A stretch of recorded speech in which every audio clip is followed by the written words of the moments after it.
네, 반갑습니다. 한국경제신문 경제교육연구소의 정태웅 연구위원입니다.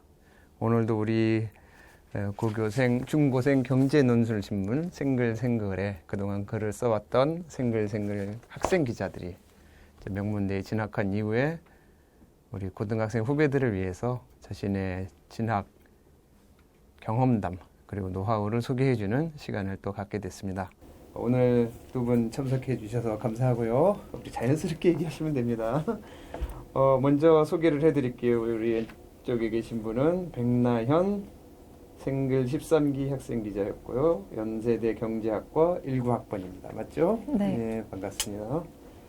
예, 그리고 오늘은 아주 특별한 분이 오셨습니다. 우리 김상우 생글 16기 작년에 생글 기자를 했던 분이고요.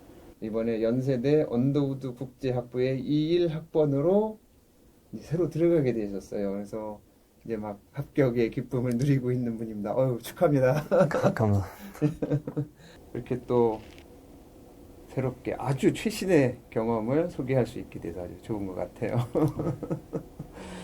그러면 먼저 제가 학교 소개는 했지만 이제 합격 전형이 어떤 거였는지 뭐 이런 것들이 좀 궁금할 수 있으니까 자기가 어떤 전형으로 합격을 했다 하는 거. 왜냐하면 이제 수시도 뭐 학생부 교과냐 학생부 종합이냐 뭐 논술이냐 해가지고 다양하고 정시도 뭐 기본적으로는 이제 수능으로 가긴 하지만 뭐 지역균형이라든가 뭐 사회배려 전형이라든가 뭐 이런 것도 있고 그러니까 자기가 들어간 전형 그리고 또 아시겠지만 우리 생글이 분들은 여러 대학에 합격을 하십니다. 그 중에서 이제 하나를 골라서 가시는 분들인데 뭐 자기 지금 합격한 데 외에도 어디에도 뭐 어떻게 해서 됐다라든가 이런 것까지 같이 소개를 해주면 훨씬 더 도움이 될 것 같아요. 먼저 얘기 좀 해주실래요? 어떻게 들어갔어요? 어떤 전형으로? 저는 먼저 경기도 소재에 있는 일반 고등학교를 나왔고요. 그리고 지원을 한 학교는 서울대학교 경제학부, 연세대학교 경제학부, 고려대학교 경제학과, 그다음에 성균관대학교 글로벌 경제학과, 서강대학교 경제학과 이렇게 지원했습니다. 대체로 학생부 종합전형, 일반전형으로 지원을 했고요. 고려대학교의 경우 학교 추천 전형을 받아서 그걸로 지원을 했습니다. 그래서 합격은 5개 대학 모두 1차 합격을 했고 서울대 학교 경제학부 2차 합격에 떨어져서 연세대학교 경제학부에 재학하고 있습니다. 그러면 5개는 합격을 한 거군요? 네. 네. 그건 나중에 물어볼 거예요. 근데 그 많은 학교 중에서 연대랑 고대도 있는데 굳이 연대로 간 이유가 뭔지 궁금하긴 하네요. 좀 이따 물어보기로 하고요. 자, 우리 또 김상우 생글이는 저는 서울국제고등학교를 다녔고 그리고 지원한 대학교는 연대 경제학과 그리고 고대 경제학과, 연대 언더우드하고 성균관대학교의 글로벌 경제학과를 지원했는데 합격한 거는 연대 언더우드 국제학부랑 성대 글로벌 경제학과를 붙었고 지원한 건 다 학생부 종합전형. 다 학생부. 그럼 두 분 다 학생부 종합이라고 보면 되겠네요. 제가 물어보지도 않았는데 고교 유형을 먼저 얘기해 줘서 고마워요. 한 분은 일반고, 네. 평준화였나요? 네, 평준화였는데 과학 중점 일반고였습니다. 그럼 일반고라고 하더라도 뭐 과학 중점이 있고 또 중점 학교가 하나 더 있던데 영어 중점 학교가 있었을 거예요 아마. 근데 그러니까 일반고로 해도 그냥 일반고가 아니라 과학 중점 학교여서 과학 수학 쪽에 조금 더 교육 과정이 많이 들어있는. 네. 그래서 그냥 일반고라고 보기는 조금 다른 부분이 있네요. 경기도라 그랬죠? 네. 그 다음에 서울국제고. 서울국제고는 특수목적고인 것 같아요. 그러니까 외국어고나 과학고나 또 자유형사립고는 뭐 특목고는 아닙니다만은 그러니까 그런 것 같은 이제 특목고인데요. 서울국제고가 어떤 학교인지 사실은 조금 선수한 부분이 있어요. 많은 학교 유형이 아닌 것 같긴 하거든요. 간단하게 서울국제고가 어떤 데인지 좀 소개 좀 해줄래요? 서울국제고등학교는 그냥 외고랑 되게 비슷한 학교인 것 같아서 영어를 중점적으로 하고 그냥 국제적인 소양을 기르기 위한 학교고요. 그냥 international school이랑은 다르게 한국형 고등학교라서 막 해외에서 그 학교를 운영하거나 그런 게 아니라 공립학교인 걸. 서울국제고는 공립학교인 거죠. 네. 뭐 청심국제고라든가 세종국제고 뭐 이런 데도 있는데 청심국제고는 아마 사립인 것 같고 국제고는 공립일 거예요. 네. 거기 생긴 지 얼마 안 됐죠. 제가 11기로 들어갔어요. 11기? 네. 11기? 네. 아, 그렇군요. 예, 그러니까 외국어고는 좀 역사가 오래됐는데 국제고는 이제 외국어고가 너무 이제 외국어라는 데 좀 치중해 있다고 해서 그것보다는 좀 국제적인 감각을 갖춘 국제 전문성이 있는 인력을 길러보자 하는 취지에서 만든 거라고 제가 알고 있어요. 서울 국제고라는 유형은. 근데 국제고가 그렇게 많지는 않은 것 같아요. 외국어만 해도 서울 지역에 여러 개가 있는데 국제고는 서울에 하나뿐인가요? 아니, 서울에 하나인지는 모르겠는데 제가 알기로는 꽤 있는 걸로 알고 있어서. 그러니까 지역별로 다 있긴 한데 서울이 많지는 않을 거예요. 왜냐하면 외국어고는 뭐 대원 외국어고도 있고 대일 외국어고도 있고 뭐 한영 외국어고도 있고 다 서울에 여러 개가 있는 걸로 아는데 국제고는 그렇게 많지 않는 걸로 알고 있거든요. 그래서 많이 생소할 것 같긴 해요. 근데 이제 아무래도 그런 곳은 이제 중학교 때 우수한 성적을 가졌던 친구분들이 많이 들어가는 경향이 있는 것 같은데, 그래도 서울국제고는 아까 들어보기에는 그 국내 대학 진학반이 있고 국제 대학 진학반이 이렇게 나눠져 있다고 그랬는데 맞아요? 네, 나눠져 있어요. 그러면 교육 과정도 살짝 다른 거죠? 네, 수업 자체가 조금 차이가 있어요. 어쨌든 외국어처럼 외국어 역량, 특히 영어와 관련된 교육이 좀 많이 들어간다고 봐야 되겠네요. 네. 처음에 들어갈 때 자체가 영어 능력을 가지고 입학을 하고 들어가도 수업을 되게 많은 부분 영어로 진행하려고 노력하고 있어서 좀 그런 것 같아요. 아, 그래요? 영어로 수업을 하는 게 쉽지 않을 것 같은데. 그러면 일단은 헷갈릴 수가 있기 때문에, 왜냐하면 일반고하고 이제 특수 목적고하고는 조금 이 학생들의 구성 자체가 다르거든요. 그래서 내신이 좀 많이 다를 수가 있어요. 자기 내신이 얼마인지 좀 공개 좀 할 수 있어요. 뭐 예를 들어 1등급 초반이다라든가 뭐 1, 2등급은 아니다라든가 뭐 이런 정도로까지. 어떻게 돼요? 저는 아무래도 학교가 과학 중점 고등학교였기 때문에 네. 다들 내신이 조금 빡센 편이었어요. 일반고라고 하더라도. 네. 그래서 문과에서 전교 1등 계속 유지했었는데도 불구하고 내신이 1점대 중반, 1.6 정도 나왔던 것 같아요. 전교 1등이었어요? 네. 아, 예.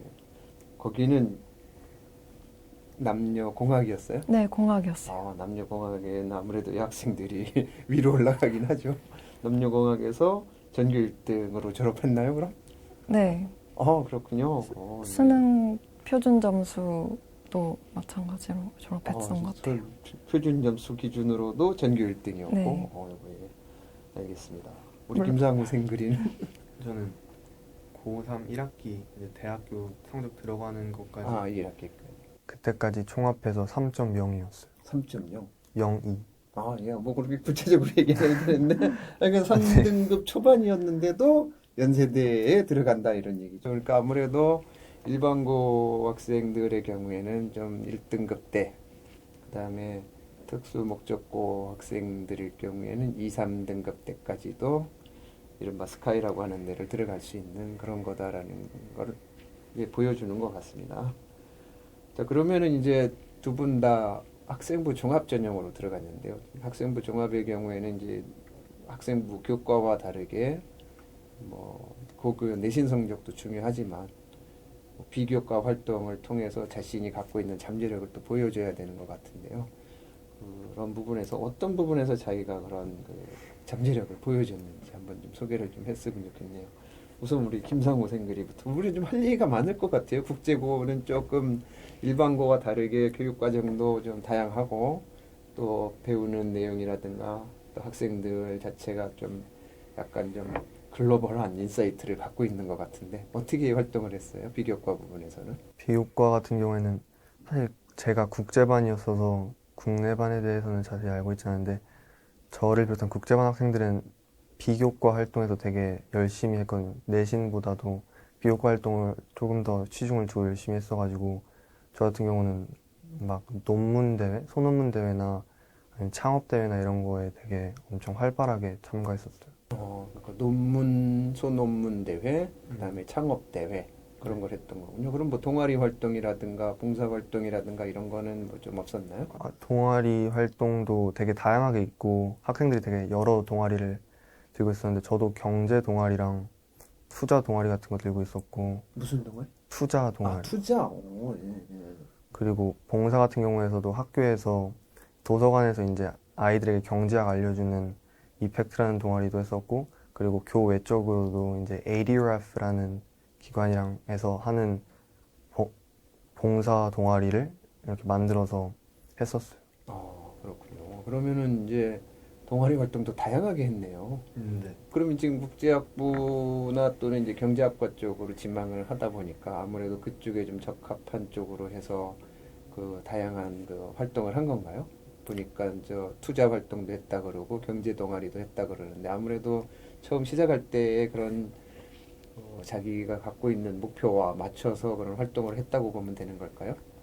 사실 막 굳이 경제학과에 지원하기 위해서 이런 것들을 해야겠다 이런 거는 딱히 없었고 그냥 제가 경제학을 좋아해서 경제학 활동들을 하다 보니까 그냥 좀 뭔가 얘기할 것들이 생겼던 것 같아요. 그렇군요. 어쨌든 자기가 관심을 가지고 있고 잘할 수 있는 분야가 경제라고 생각을 해서 그쪽을 많이 했는데 나중에 진학을 하려다 보니까 결국엔 그쪽에 계속 관심이 가서 그쪽 분야로 주로 지망을 하게 된 거네요. 네. 그렇군요. 우리 백나연생 그리는 어땠어요? 저는 아무래도 일반고 치고는 내신이 1점대 중반 정도 조금 부족한 편이었기 때문에 비교과에 조금 더 치중을 많이 했던 것 같아요. 전교 1등이 내신이 부족하면 어떡해요? 아무래도 저희 학교는 그래도 조금 소위 말해 빡센 고등학교였기 때문에 내신이 다들 전교권 친구들이 1점대 중반 이랬거든요. 다 치열했던 네네. 거죠. 그래서 이제 다른 일반고는 1점대 초반대 내신을 들고 가는데 그런 친구들과 경쟁에서 뒤처지지 않으려면 아무래도 비교과에 조금 더 신경을 많이 써야겠다라고 생각을 해서 1학년 때부터 전공적 합성을 살리려고 생기부랑 그 희망 전공과의 매치를 굉장히 신경을 많이 썼던 것 같아요. 특히 세부능력 특기사항에 그 가능한 한 다양한 과목들을 경제 관점에서 바라보려고 많이 노력을 했거든요. 예를 들면 세계지리 과목 같은 경우 세계지리 과목에서 예를 들어 중동의 경제 문화는 어떤 것이 있을까? 뭐 다른 나라의 뭐 화폐, 뭐 기원 이런 건 어떤 것이 있을까? 이런 걸 따로 연구를 해서 논문을 쓰거나 보고서를 써서 수업 시간에 발표를 하고 이거를 세부능력 특기 사항에 적으려고 이제 선생님들을 많이 쫓아다니고 그랬던 것 같아요. 이것뿐만 아니라 이제 테셋 같은 자격증도 땄었고 생글생글 활동도 열심히 했고 그리고 이제 각종 학교에서 교내 대회가 열렸다 하면 무조건적으로 나갔던 것 같아요. 그게 뭐 코딩 대회든 소논문 대회든 독서록 대회든 아니면 뭐 논술 대회든 가능한 한 많은 대회를 나가서 비교과에서 뒤처지지 않는다는 걸 보여주기 위해서 많이 노력했던 것 같아요.